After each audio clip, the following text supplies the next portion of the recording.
The Galactic Council chamber had never been so quiet.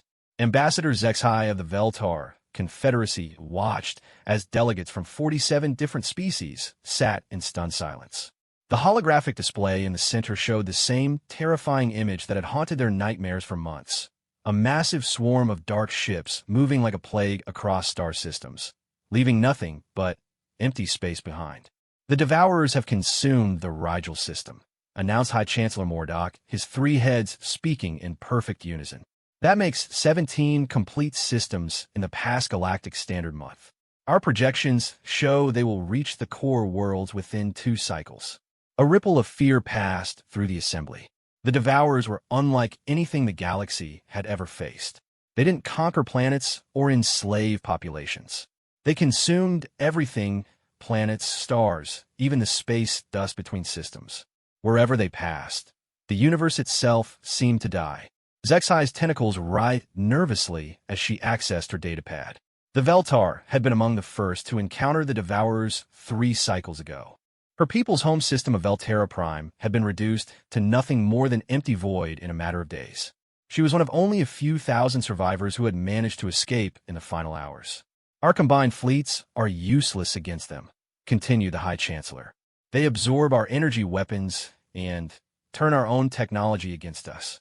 Every ship we lose only makes them stronger. Every world they consume gives them more resources to create more of those cursed vessels. The delegate from the crystalline hierarchy, a being that looked like living diamond, chimed in with a voice like breaking glass. Perhaps if we combined all remaining forces into one massive dash. No. The word came from Admiral Kresh of the Non-Empire, a warrior species known throughout the galaxy for their military prowess. I've seen what happens when we mass our forces against them. They don't fight like any enemy we understand. They adapt to our tactics in real time, learn from every engagement. The larger our force, the more data they gather, the stronger they become. Silence fell again. These were the greatest minds in the galaxy, representatives of civilizations that had thrived for millennia. Yet they sat like children afraid of the dark, helpless against an enemy that seemed to break every rule of war and physics. There must be something, whispered the ambassador from the ethereal collective, her energy form flickering with anxiety. Some weapon we haven't tried. Some strategy we haven't considered. High Chancellor Mordock's middle head turned toward a section of the chamber that had remained empty for over 2,000 years. There is one possibility, he said slowly. One species we haven't contacted. Every eye, sensor, and consciousness in the chamber turned to follow his gaze. The empty section bore a simple placard in ancient galactic standard, reserved for species 2847. Sol system, status, quarantined. You can't be serious, Admiral Kresh growled. The humans? Those primitives haven't even achieved faster-than-light travel. They're barely out of their Stone Age by galactic standards. Precisely, Murdoch replied. They're primitive, unpredictable. They think in ways that no advanced civilization would consider logical or sane. HFY felt a chill run through her nervous system. She had studied files on species 2847 during her academy years.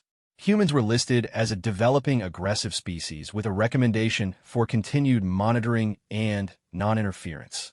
Their planet had been under observation for thousands of years, but they remained quarantined due to their violent nature and unstable psychology. The humans are known for one thing above all others, Mordock continued. They refuse to accept defeat, even when defeat is the only logical outcome. They fought wars against impossible odds, and somehow found ways to win. They've survived extinction events that would have wiped out any sensible species. They adapt, they improvise, they do things that shouldn't work, but somehow do. The crystalline hierarchy delegate chimed again, this time with skepticism. Even if that's true, what could primitives with chemical rockets and metal ships possibly do against the Devourers? I don't know, admitted Mordock. But conventional thinking has failed us. Every logical strategy has been anticipated and countered. Perhaps it's time to try something illogical. Ambassador HFY accessed the human files on her datapad, scanning through centuries of observation reports. What she read made her tentacles curl with unease. Humans had a documented history of behavior that defied all rational explanation. They would sacrifice themselves for complete strangers. They would fight against overwhelming odds for abstract concepts like freedom or justice. They had somehow survived multiple near-extinction events through sheer stubborn refusal to die. One report particularly caught her attention. During what humans called World War II, a human pilot named Franz Stigler had encountered an enemy bomber that was severely damaged and defenseless. Instead of destroying it, he had escorted it to safety, risking his own life to save enemies he had never met. The report noted this as typical inexplicable human behavior and recommended further study. Another report described something called the space race, where two human nations had competed to reach their moon. The resources they expended on this pointless exercise could have fed their entire population for years, yet they considered it worthwhile for reasons that escaped all galactic observers. Their psychology profiles are disturbing, noted the ethereal collective delegate after accessing similar files. They show clear signs of species-wide insanity. They create art, music, and literature with no practical purpose. They keep other species as pets and form emotional bonds with them. They risk their lives for recreation. Exactly, said Mordock. They're insane by our standards. And maybe insanity is what we need. Admiral Kresh's mandibles clicked in agitation. This is desperate foolishness. What could these primitives possibly offer? Their most powerful weapons are fusion bombs that would barely scratch a Devourer scout ship. It's not about their weapons, Mordock explained. It's about their thinking. The Devourers adapt to logical strategies because they understand logic. But humans don't always use logic. They use emotion, instinct, and patterns of thought that no computer could predict. The debate continued for hours. Some delegates argued that contacting a quarantined species violated the fundamental laws of galactic civilization. Others pointed out that there would be no galactic civilization to violate laws, and if the Devourers weren't stopped. Finally, a vote was called. By the narrowest margin in Council history, the decision was made. They would break the quarantine and make contact with humanity. The selection of a contact team proved almost as controversial as the decision itself. It was decided that a small, diverse group would approach Earth openly, explaining the situation and formally requesting humanity's aid. The team would consist of representatives from species that had suffered the greatest losses to the Devourers, hoping that humans might respond to shared suffering. HFY found herself selected for the mission, much to her surprise. Her experience as a Devourer survivor and her academic background in primitive species psychology made her a logical choice, though she suspected the real reason was that the Council considered it a suicide mission and didn't want to risk their best diplomats. The ship selected for the mission was the diplomatic vessel Harmony of Thought, a beautiful crystalline craft designed to appear non-threatening to primitive species. It was equipped with translation systems capable of handling human languages, though the AI warnings about human contextual communication and sarcasm were concerning. As the ship entered the Sol system, HFY studied Earth through the observation deck. It was a remarkably diverse planet, with vast oceans, multiple climate zones, and abundant life. The humans had spread across its entire surface and had even established primitive outposts on their moon and nearby planets. Receiving multiple transmission sources, reported the ship's AI. Humans appear to use electromagnetic radiation for communication across thousands of different frequencies simultaneously. They broadcast entertainment, news, educational content, and personal communications with no apparent organization. The contact team listened to samples of human transmissions with growing bewilderment. Humans seem to spend enormous amounts of time creating and consuming fictional stories about their own species. They had thousands of different languages, belief systems, and cultural practices. Their planet was divided into nearly 200 separate political entities that seemed to be in constant competition or conflict with each other. How do they coordinate anything? Asked Dr. Intar, the team's xenobiologist. They can't agree on basic facts about their own planet's climate, yet they've somehow managed space travel? Perhaps that's exactly what we need, HFY mused. A species that can't agree with itself might be the only one capable of thinking outside established patterns. The contact protocol required them to approach Earth openly and attempt communication with the human governments.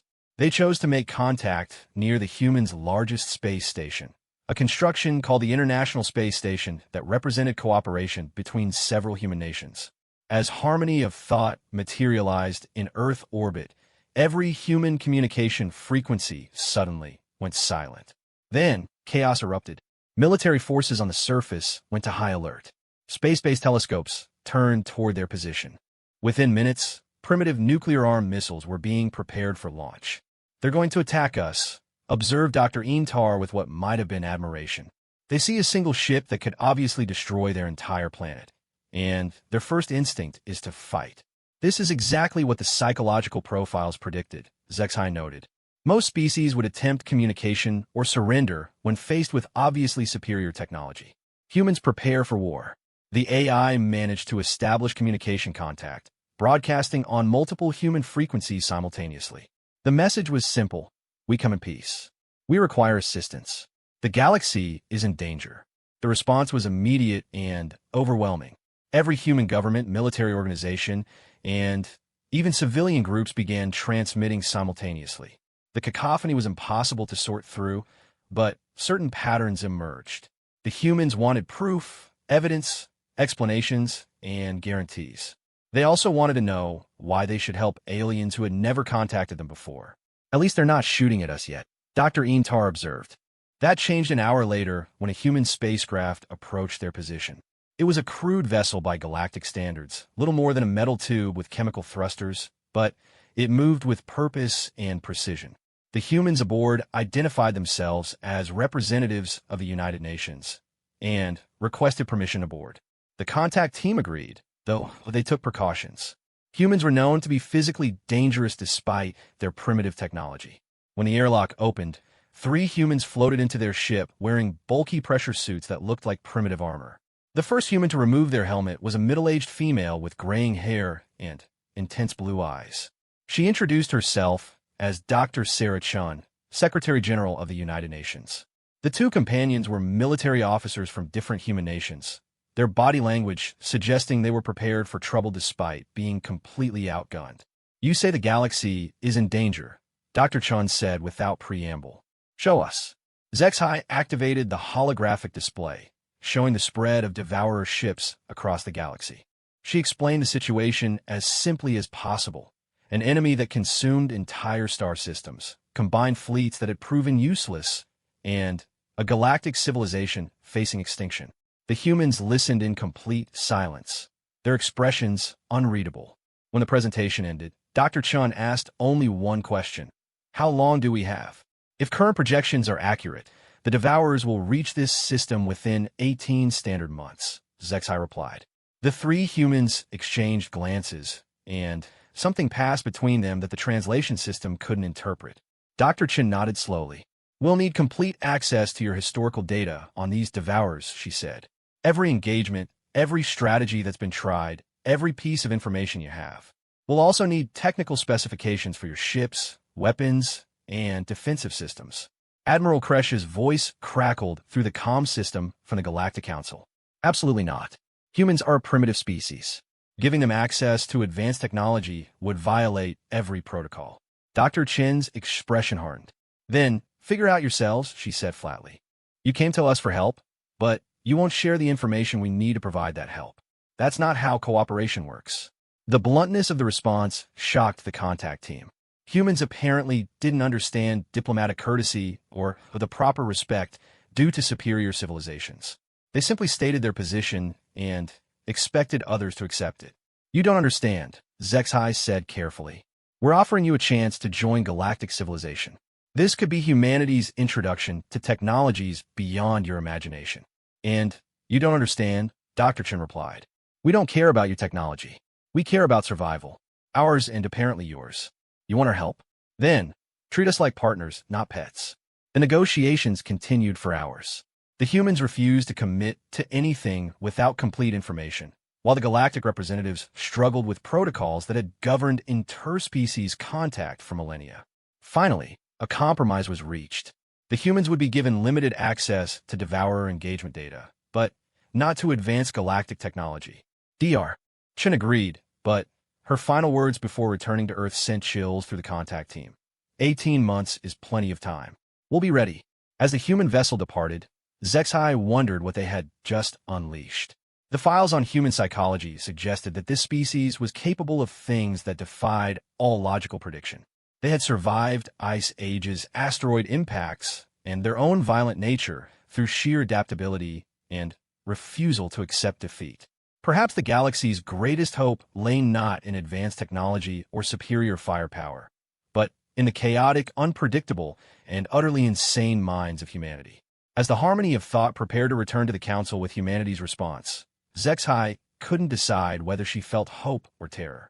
The humans had 18 months to prepare for an enemy that had destroyed civilizations thousands of years more advanced than Earth. Against all logic and reason, she found herself believing they might actually find a way to win. After all, humans specialized in doing the impossible. 3 months after first contact, Earth had transformed into something the galactic observers couldn't comprehend. Every major human nation had put aside their differences and worked together with an intensity that defied their historical patterns of behavior. The planet buzzed with activity that seemed chaotic to outside observers, but somehow produced results with impossible speed. Ambassador Zexhai stood in the newly constructed Earth Embassy, a hastily built station that orbited between Earth and its moon. Through the observation windows, she watched streams of human spacecraft moving between the planet and several asteroid mining operations that hadn't existed a month ago. The humans had somehow managed to increase their space-based industrial capacity by orders of magnitude in less than 90 days. The psychological profiles were completely wrong, muttered Dr. Intar as he reviewed the latest reports. Humans aren't just individually insane. They're collectively insane in ways that actually work. The evidence was overwhelming. Faced with a galactic threat, humanity hadn't panicked or fallen into chaos as predicted. Instead, they had done something unprecedented in galactic history. They had unified their entire species around a single goal in a matter of weeks.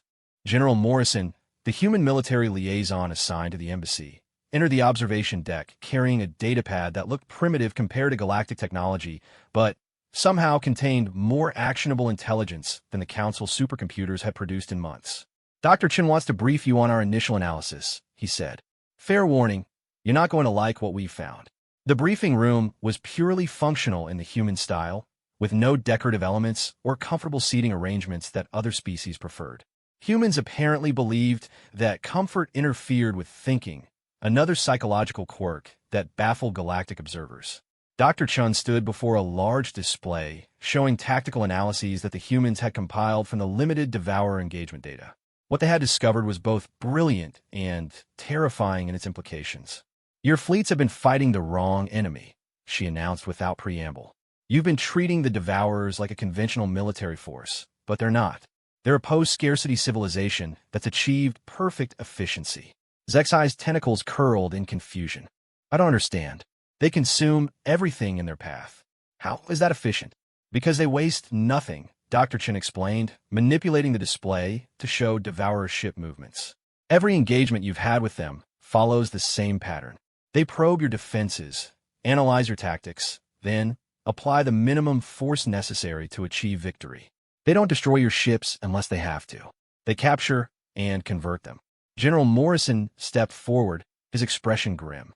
We've analyzed every battle report you've shared. The Devourers aren't trying to exterminate you quickly. They're harvesting you, your technology, your knowledge, your biological distinctiveness. They're adding everything to their own capabilities. The implications hit Zexhai like a physical blow. You're saying they could have destroyed us quickly if they wanted to? We're saying they're playing with you, Dr. Chun replied bluntly. Every battle you fight gives them more data about galactic military doctrine. Every ship they capture adds to their understanding of your technology. They're not in a hurry because time is on their side. Dr. Intar activated his translator carefully, as if afraid of the words. If this analysis is correct, then everything we've done has only made them stronger. Every defensive strategy, every tactical innovation has been fed into their systems. Exactly, Dr. Chen confirmed. Which is why conventional resistance is not only useless, it's counterproductive. You can't fight an enemy that learns from every engagement and has unlimited resources to work with. The humans had identified something that thousands of the galaxy's greatest military minds had missed. The Devourers weren't just technologically superior. They were playing a completely different game. They weren't seeking quick conquest. They were conducting the largest intelligence-gathering operation in galactic history. So what do you propose? Zexhai asked, though she feared the answer. Dr. Chin smiled, and Zexhai was reminded why humans were considered psychologically unstable. It wasn't a pleasant expression. It was the smile of a predator that had just caught scent of prey. "We're going to do what humans do best," she said. "We're going to cheat." The human plan, when finally explained in full, was so audacious that it took several translations before the embassy staff could believe they had understood correctly. Instead of fighting the Devourers conventionally, humanity intended to turn the enemy's greatest strength against them. "You want to feed them false information," Zexhai summarized. "Deliberately lose battles to make them think they understand our capabilities." "Not just false information," General Morrison corrected. "We're going to create an entirely fictional version of galactic civilization for them to study. Every engagement will be carefully choreographed to build a specific impression of how we think and fight." The scope of the deception was breathtaking. Humans intended to coordinate with galactic forces to stage defeats that would look genuine while actually serving to mislead the Devourers about galactic military capabilities. They would hide humanity's existence entirely, making it appear that the galaxy was defended only by the known civilizations using predictable strategies. "The Devourers have spent months learning how the galaxy fights," Dr. Chen explained. "They expect logical tactics, conventional strategies, and predictable responses. We're going to give them exactly what they expect right up until the moment we don't." But the deception plan was only the beginning. What the humans proposed for the actual confrontation with the Devourers defied every principle of military logic that galactic civilization had developed over millennia. "You want to deliberately allow them into the core systems," Dr. Intar stated, his translation circuits struggling with disbelief. "We want to invite them in," Dr. Chen corrected. "We're going to create the most tempting target possible and make them come to us on our terms." The humans had studied the Devourer expansion pattern and identified a crucial weakness. The enemy ships were incredibly powerful individually, but they operated with perfect coordination because they shared information instantaneously across their network. If that communication could be disrupted at the right moment, their greatest strength would become a crippling vulnerability. "Communication disruption has been tried," Zexhai protested. "Their network adapts to jamming attempts within minutes." "Because you've been trying to jam their communications," General Morrison replied. "We're not going to jam them. We're going to feed them so much information that their network overloads." The technical details were complex, but the basic concept was simple. Humans had developed what they called an information bomb, a cascade of data designed to flood the Devourer network with more input than it could process. While the enemy ships were struggling to sort through the information overload, conventional forces would attack with tactics they had never seen before. "The timing has to be perfect," Dr. Chen warned. "We get one chance at this. If it fails, the Devourers will adapt, and the same strategy won't work twice." Over the following months, the deception campaign began. Galactic forces engaged Devourer scouts in carefully planned encounters designed to reinforce the impression of conventional military thinking. Ships retreated at precisely calculated moments. Defenses failed in patterns that suggested specific technological limitations. Every engagement was theater designed to build the enemy's confidence in their understanding of galactic capabilities. Meanwhile, humanity worked in secret to prepare for what they called Operation Kobayashi Maru, a reference to some human cultural concept that apparently meant winning an unwinnable scenario by changing the rules. The secrecy was necessary because the human battle plan violated every treaty and protocol that governed galactic warfare. They were building weapons that no civilized species would consider acceptable, developing tactics that bordered on war crimes, and preparing to sacrifice military assets in ways that made seasoned commanders sick to their stomachs. Zexhai watched the preparations with growing unease. Humans had requested access to detailed star charts of the galactic core, claiming they needed them for tactical planning. They had also asked for complete biological profiles of every known galactic species, including information about their homeworld environments and physiological requirements. What were they planning to do with that information? Dr. Intar wondered after reviewing the human requests. "I'm not sure I want to know," Zexhai admitted. The answer came 6 months into the deception campaign, when Dr. Chen finally revealed the complete human strategy. The plan was so ruthless and desperate that it made Zexhai question whether asking for humanity's help had been a terrible mistake. "You're going to use the galactic core itself as a weapon," she said after the briefing, her voice barely above a whisper. We're going to turn the galaxy's most important systems into the largest trap in the history of warfare, Dr. Chen confirmed. The Devourers want to harvest galactic civilization. We're going to give them exactly what they want, and it's going to kill them. The humans had identified a way to weaponize the Devourers' own efficiency against them. By manipulating stellar mechanics and gravitational fields, they could turn multiple star systems into massive energy weapons. The Devourers would arrive expecting to harvest advanced civilizations, and instead find themselves caught in artificial stellar collapse events that would destroy their ships faster than they could adapt. The casualties will be enormous, General Morrison admitted. We're talking about evacuating entire star systems and sacrificing some of the galaxy's most important worlds. But if it works, we'll destroy the Devourer fleet in a single engagement. And if it doesn't work? Zexai asked. Dr. Chen's expression was grim. Then, we'll have eliminated galactic civilization's most important systems for nothing, and the Devourers will have learned enough from the attempt to become unstoppable. The moral implications were staggering. Humans were proposing to deliberately destroy planets and star systems on the chance that it might stop an enemy that could adapt to any conventional strategy. They were willing to commit genocide against themselves if it meant saving the galaxy from a worse fate. This is why your species was quarantined, Dr. Intar observed with something like awe. You're all completely insane. Insane enough to try something that might actually work, Dr. Chen replied. The question is whether the rest of the galaxy is sane enough to let us try it. The debate that followed in the Galactic Council was the most heated in its history. Many delegates argued that humanity's plan was itself a form of extinction event that would destroy galactic civilization as surely as the Devourers would.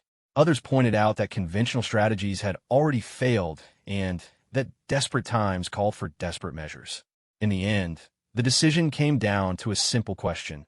Was it better to die with dignity following the established rules of warfare, or to survive by abandoning every principle that defines civilized behavior?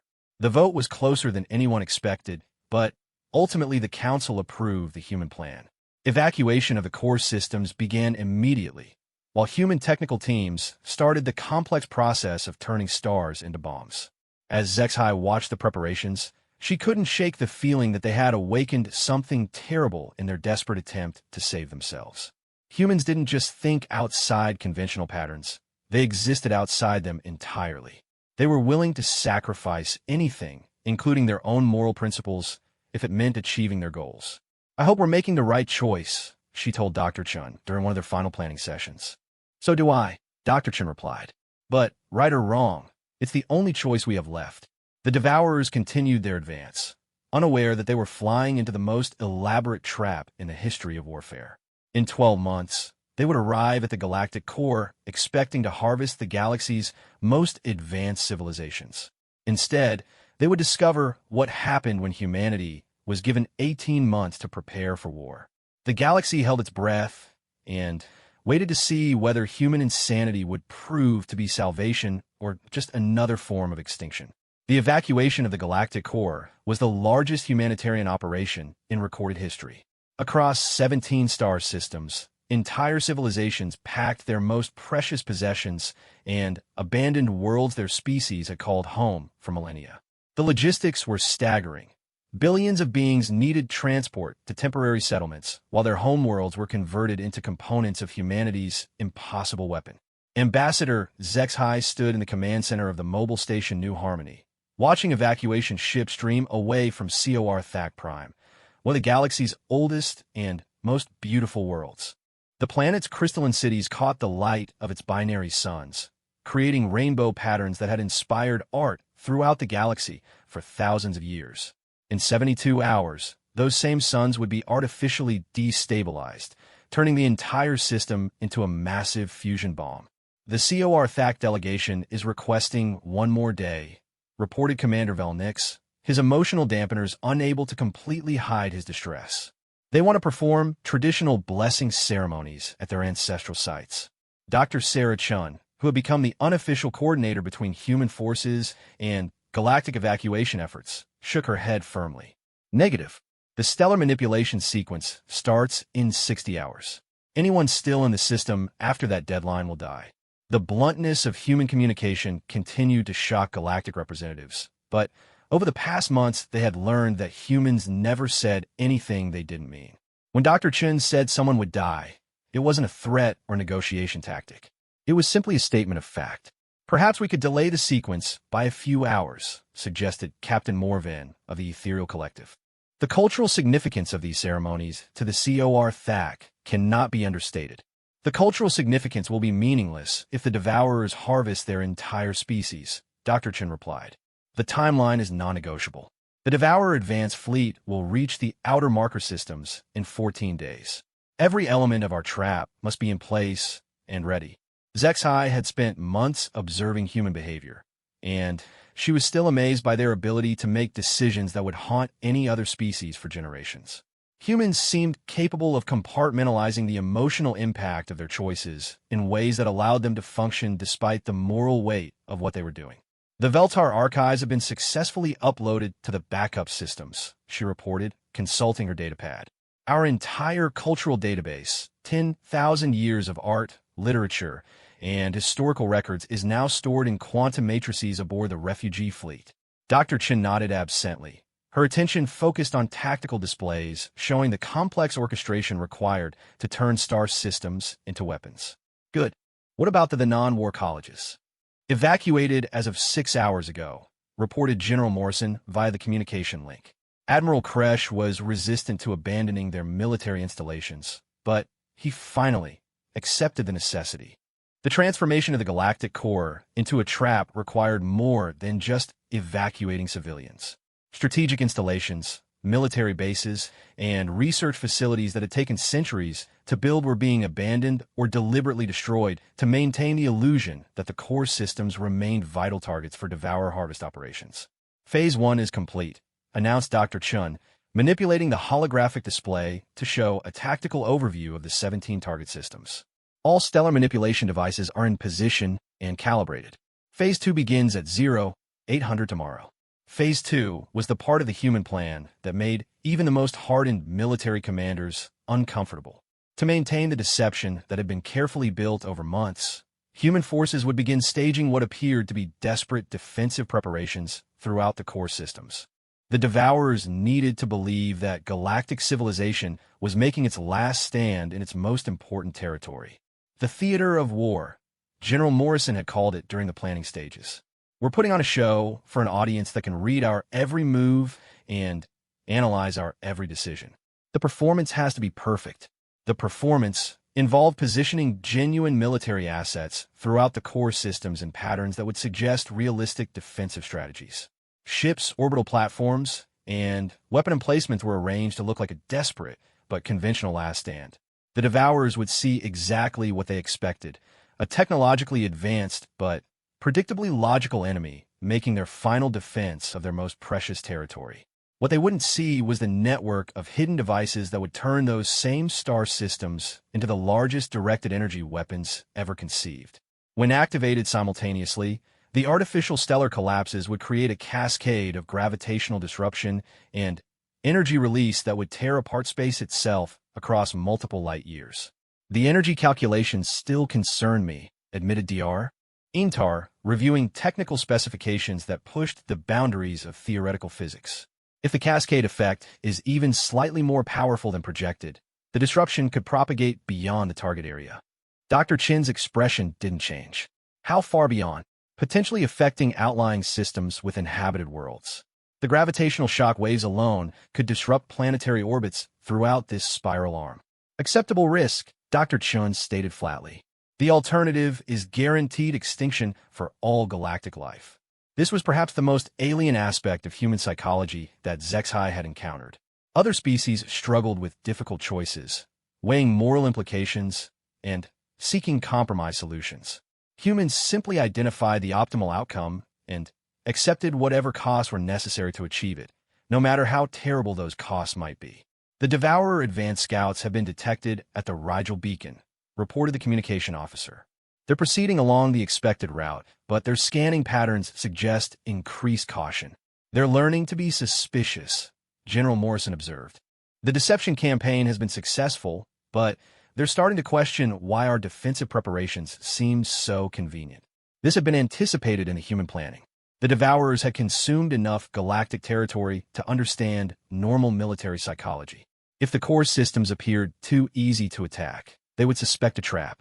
The deception had to include elements that would satisfy their strategic analysis while not revealing the true nature of what was waiting for them.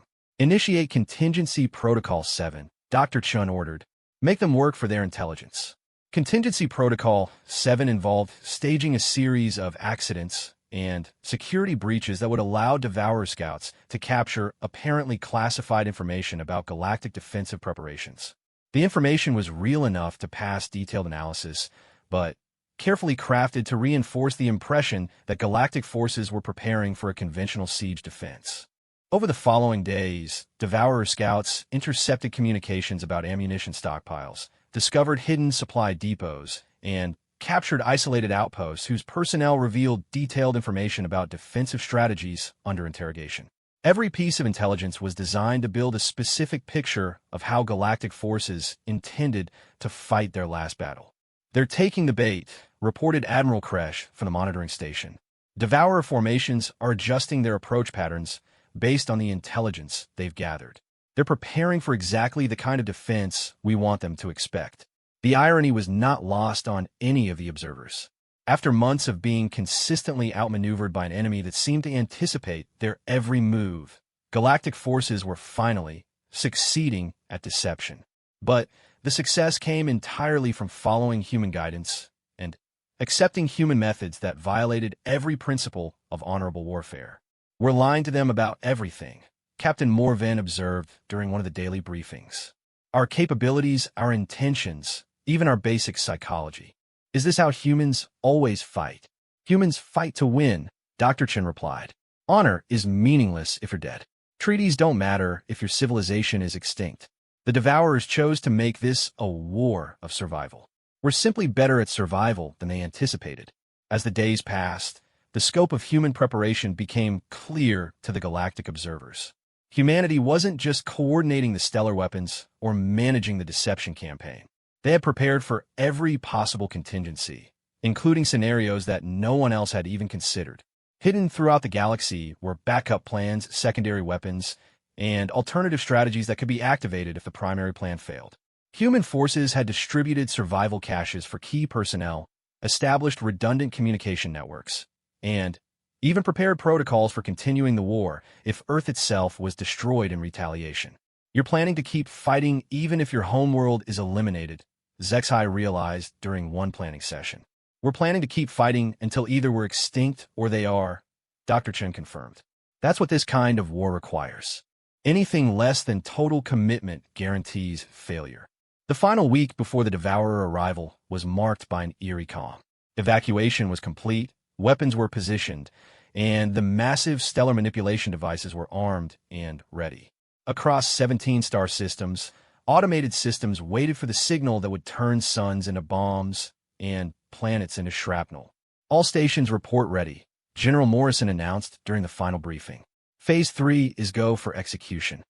Phase 3 was the endgame. Devourer forces would arrive, expecting to harvest the galactic core, and instead walk into a trap that would destroy them in minutes. If the plan succeeded, the war would be over in a single engagement. If it failed, galactic civilization would have destroyed itself more thoroughly than the Devourers ever could. "Devourer main fleet has entered the outer detection grid," reported the sensor operator. "Estimated time to target systems, 36 hours.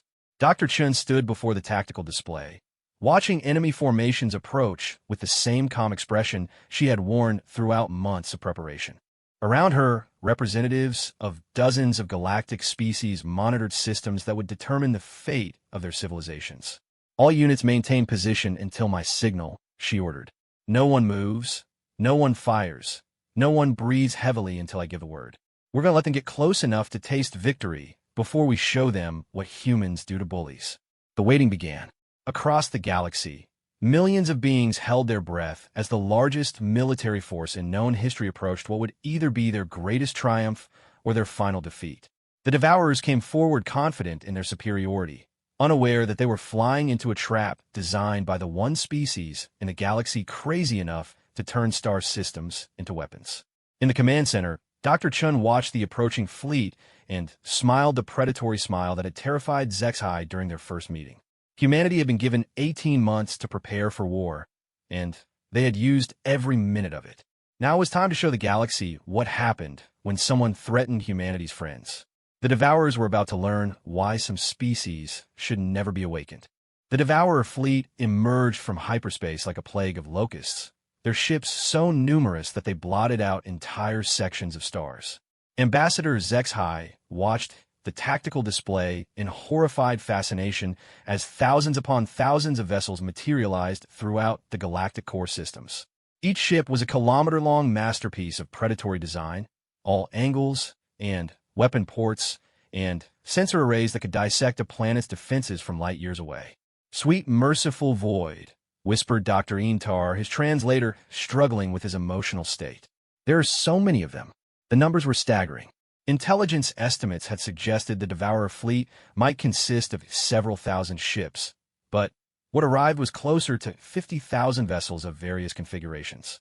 They moved with perfect coordination, spreading throughout the 17 core systems like a net designed to catch every possible escape route. Dr. Sarah Chun stood at the center of the command station, surrounded by tactical displays that showed the enemy fleet from every possible angle. Her expression remained calm as she studied formations that could have easily conquered the entire galaxy through conventional warfare. "Fleet composition matches projections," she announced to the various liaison officers.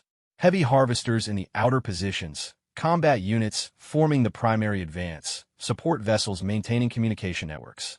They're setting up exactly as we hoped they would." General Morrison's voice crackled through the communication system from his position aboard the hidden command ship Retribution. "Ma'am, they're starting active scans of the defensive positions. Our people are maintaining their positions, but some of the younger officers are getting nervous. Tell them to stay calm and remember their training," Dr. Chin replied. "Everything they're seeing is part of the plan. The Devourers are supposed to find our defensive positions. They're supposed to think they understand what we're doing." The deception was holding perfectly. Devourer scouts probed the desperate defensive arrangements throughout the core systems and found exactly what their strategic analysis predicted.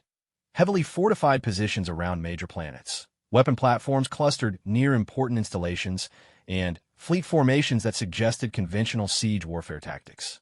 What they didn't find were the stellar manipulation devices hidden within the system's own gravitational fields, or the quantum resonance networks that would coordinate the simultaneous collapse of 17 stars.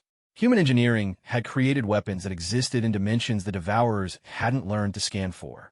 "They're beginning preliminary bombardment of outer defensive positions," reported Captain Morven from the monitoring station. "The Venon garrison at Calera 4 is requesting permission to return fire."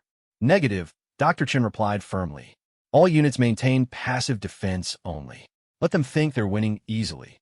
Watching galactic forces take fire without responding was torture for the military observers. Ships that had served with distinction for decades were being systematically destroyed while their crews followed orders to die without fighting back. It violated every instinct that military personnel possessed, but it was necessary for the trap to work. "Devourer Command ship has been identified," Admiral Kresh reported, his voice tight with controlled fury.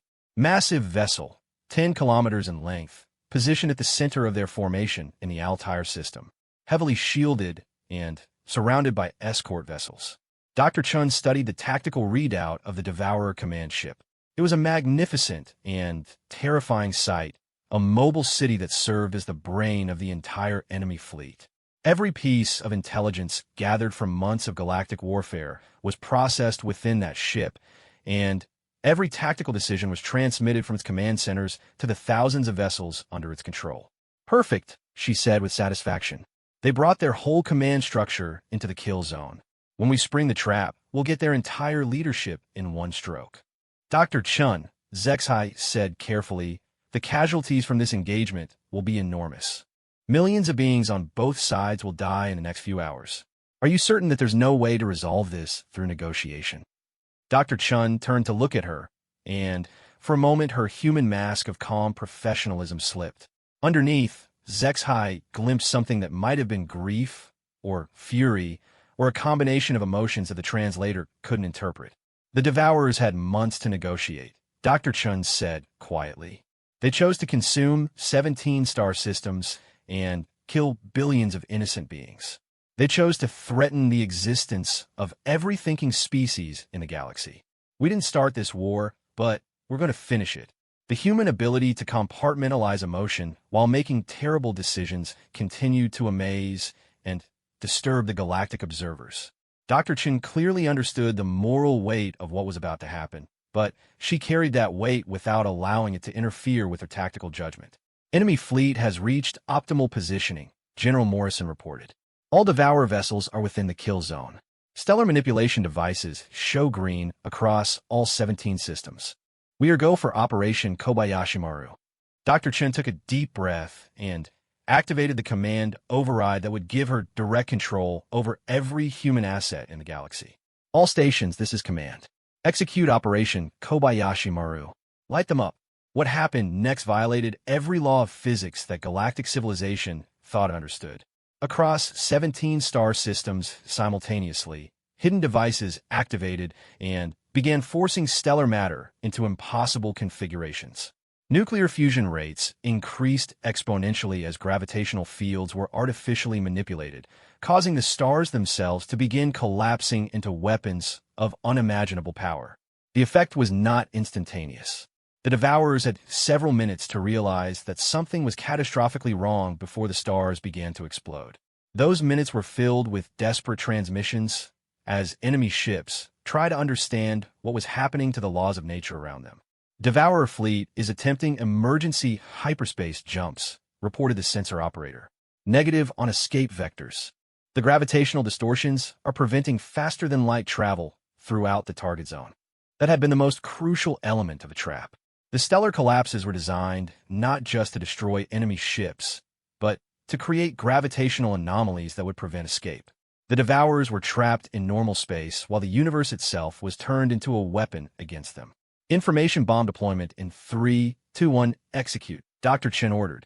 The information bomb was humanity's masterstroke, the culmination of months of studying Devourer psychology and technology.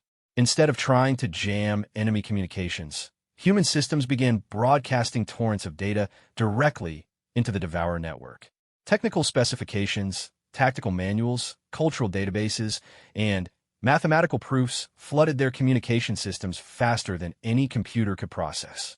Devourer coordination is breaking down, Admiral Kresh reported with amazement in his voice. Their ships are losing formation coherence. Command and control networks appear to be overloading. The enemy had spent the entire war gathering intelligence about galactic civilization, building an enormous database of knowledge that allowed them to predict and counter every strategy.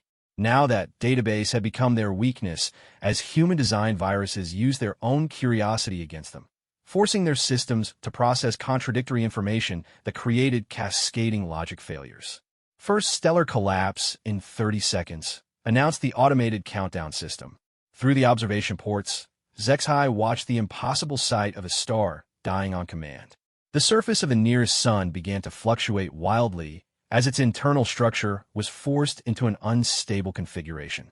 Coronal mass ejections erupted in all directions, followed by the telltale signs of core collapse that would soon turn the entire system into a directed energy weapon. All personnel brace for gravitational shockwave, Dr. Chun ordered calmly.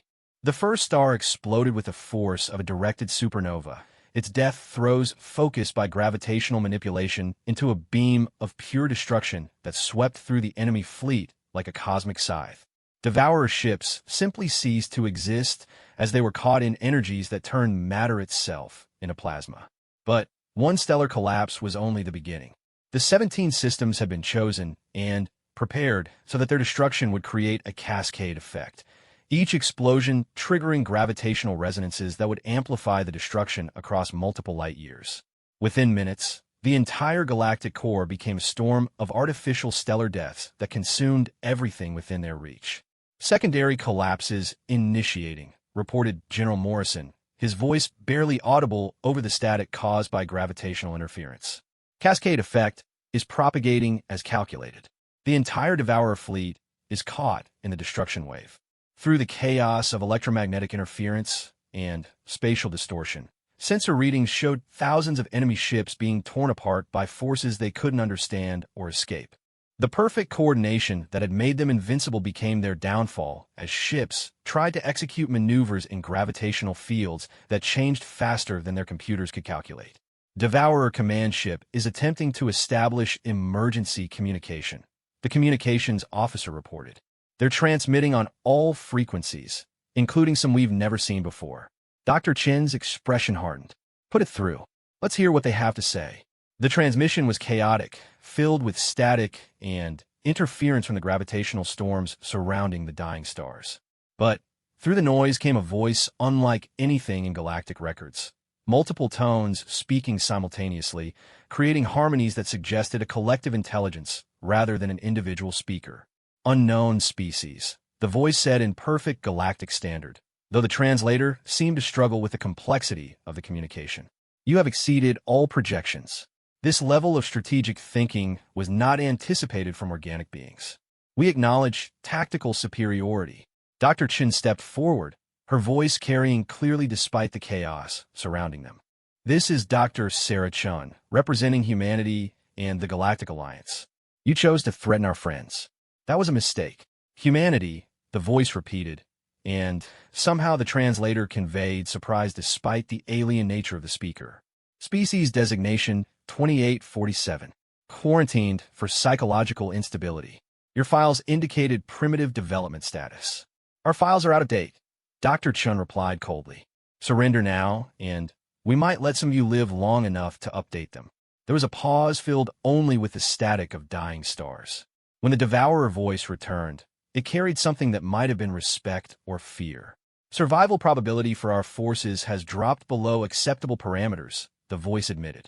We had not encountered a species capable of weaponizing stellar mechanics. Your strategic paradigm is beyond our analytical models. Then, you've learned something today, Dr. Chin said. Now the question is whether you're smart enough to learn the right lesson. Clarification requested, the voice said. Dr. Chin's smile was visible even through the interference on the communication channel. The lesson is simple. Don't threaten humanity's friends. We take that personally. The final stellar collapse triggered a gravitational cascade that consumed the last of the Devourer fleet. 50,000 ships, representing the military might of a civilization that had conquered dozens of galaxies, were reduced to cosmic debris in less than an hour. The most powerful military force in known history had been destroyed by turning the universe itself into a weapon. As the gravitational storms began to subside and normal space reasserted itself throughout the former galactic core, survey teams began assessing the damage. The cost of victory was enormous. 17 star systems have been sacrificed, along with countless orbital installations and defensive positions. Entire sectors of space would be uninhabitable for thousands of years due to the residual gravitational distortions. But the Devourers were gone. Every ship, every harvesting platform, every trace of their presence had been eliminated in the cosmic firestorm that humanity had unleashed. The galaxy was safe, purchased with a price that no other species would have been willing to pay. Congratulations, Dr. Chun, Admiral Kresh said during the post-battle assessment. You've achieved the impossible. The galaxy is in your debt. Dr. Chun looked out at the devastated core systems, her expression unreadable. The galaxy doesn't owe us anything, she said quietly. We just did what needed to be done. HFY studied the human who had orchestrated the destruction of both the greatest threat and the most beautiful region in galactic space. Dr. Chin showed no signs of celebration, no satisfaction at their victory. If anything, she looked tired and perhaps a little sad. How do you live with choices like this? HFY asked. Dr. Chun was quiet for a long moment before answering. You make the best decision you can with the information you have, and then you live with the consequences. That's all anyone can do. The war was over, but HFY suspected that the real challenge was just beginning. Humanity had saved the galaxy, but in doing so they had demonstrated capabilities that would fundamentally change the balance of power among galactic civilizations. The species that had been quarantined for psychological instability was now the most powerful military force in known space. The question that worried her was simple. What would humanity do next? 6 months after the destruction of the Devourer fleet, the galaxy struggled to understand what peace looked like. The emergency session of the Galactic Council convened aboard the massive Station Unity, hastily constructed in the Outer Rim to replace the governing facilities lost when the core systems were sacrificed. Representatives from 47 species gathered to address a question that none of them had expected to face. What do you do with a species that has become powerful enough to reshape the galaxy itself? Ambassador HFY took her place in the council chamber, noting the subtle changes in seating arrangements. Humanity now occupied the position of honor traditionally reserved for the most senior civilizations, despite having been quarantined barbarians just 18 months ago. Dr. Sarah Chun sat at the head of the human delegation, flanked by military advisors and scientific specialists who had become celebrities throughout galactic space. High Chancellor Mordock called the session to order, his three heads speaking with less authority than they once had. The political dynamics of the galaxy had shifted fundamentally, and everyone present understood that humanity's voice now carried more weight than ancient tradition or diplomatic protocol. We gather today to address the future of galactic civilization, Mordock announced. The immediate threat has been eliminated, but questions remain about how we proceed from this point forward. The first issue was practical: reconstruction. The destruction of the galactic core had eliminated not just the Devourer fleet, but also the economic and administrative heart of galactic civilization. Trade routes that had existed for millennia were disrupted. Colonies dependent on core system resources faced starvation. Entire species found themselves homeless after their homeworlds were sacrificed for the greater good. The damage assessment is complete, reported Dr. Chun, activating a holographic display that showed the full scope of the devastation. 17 star systems completely destroyed, gravitational anomalies affecting another 30 systems, and economic disruption extending throughout the inner spiral arms. Conservative estimates suggest it will take 50 years to restore normal galactic commerce. 50 years, repeated the delegate from the crystalline hierarchy, her voice chiming with disbelief. Entire civilizations will collapse before infrastructure can be rebuilt, which is why we're not going to wait for natural recovery, Dr. Chin replied. Humanity is prepared to assist with reconstruction efforts, but we'll need complete cooperation from all galactic civilizations. The word cooperation carried weight that hadn't existed before the war. When humanity made suggestions now, other species listened with the understanding that these suggestions carried the implicit backing of the most powerful military force in galactic history. Dr. Chin's tone remained diplomatic, but everyone present understood the reality behind her words. General Morrison activated additional displays showing human reconstruction plans.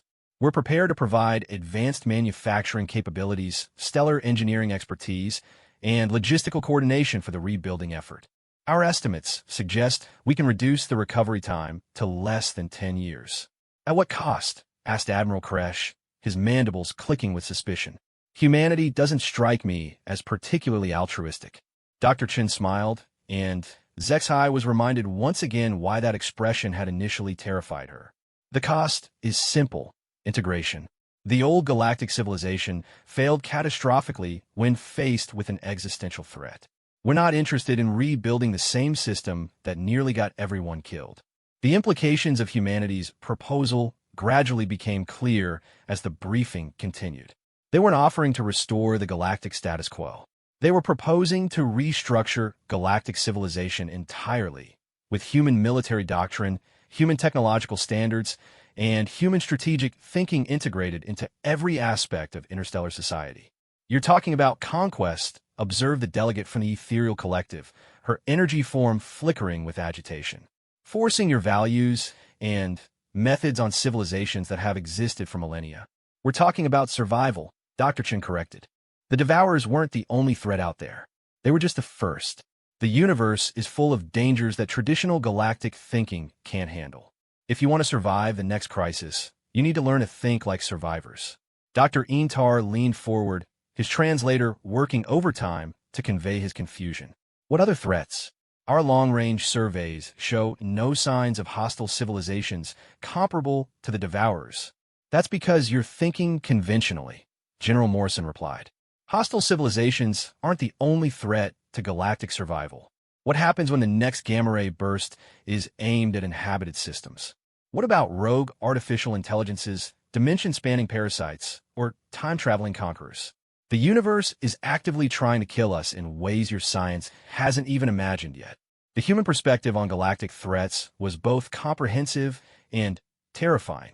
They had spent their 18 months of preparation not just planning for the Devourer War, but analyzing every possible danger that might threaten galactic civilization.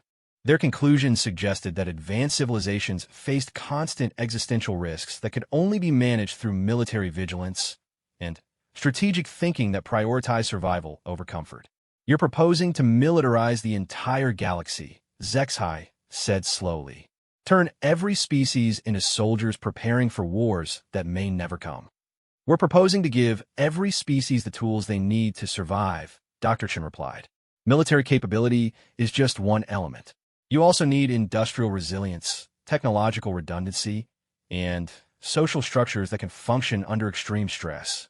The galaxy has been peaceful for so long that you've forgotten how to handle genuine crisis." The debate continued for hours, but the outcome was never really in doubt. Humanity controlled the most powerful fleet in galactic history, possessed technology that could destroy star systems, and had demonstrated strategic capabilities that exceeded anything in the historical records. They weren't making requests. They were explaining how the new galactic order would function. "The transition will be gradual," Dr. Chen assured the assembled delegates. "We're not interested in causing unnecessary disruption, but certain changes are non-negotiable. Every species will contribute to collective defense. Every civilization will maintain emergency protocols, and every world will have access to the technologies needed to survive cosmic-scale threats." Over the following months, the Human Reconstruction Program transformed the galaxy more thoroughly than any conquest in recorded history. Human engineering teams worked alongside local specialists to rebuild destroyed infrastructure, but the new systems incorporated design principles that prioritize survival over beauty or tradition. Space stations were built with redundant life support systems and military-grade defensive capabilities. Trade routes were designed to function even if major nodes were destroyed. Colonies were established with self-sufficiency requirements that would allow them to survive indefinitely without outside support. But the most significant changes were social and psychological. Humanity insisted that all galactic species develop what they call crisis mindset, the ability to make desperate decisions quickly and live with the consequences. Educational systems were modified to include survival training, tactical thinking, and emergency protocols that previous generations would have considered paranoid. "They're changing who we are," Captain Morven observed during one of HFY's visits to the Ethereal Collective's new home system.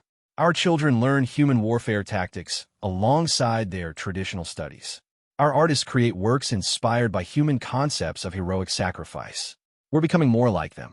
Is that necessarily bad?" HFY asked. "Human methods saved us from extinction, but at what cost to our cultural identity?" The Ethereal Collective has spent millennia developing philosophical approaches to existence that emphasized harmony and peaceful contemplation. Now our young people speak of acceptable casualties and strategic necessities like trained soldiers.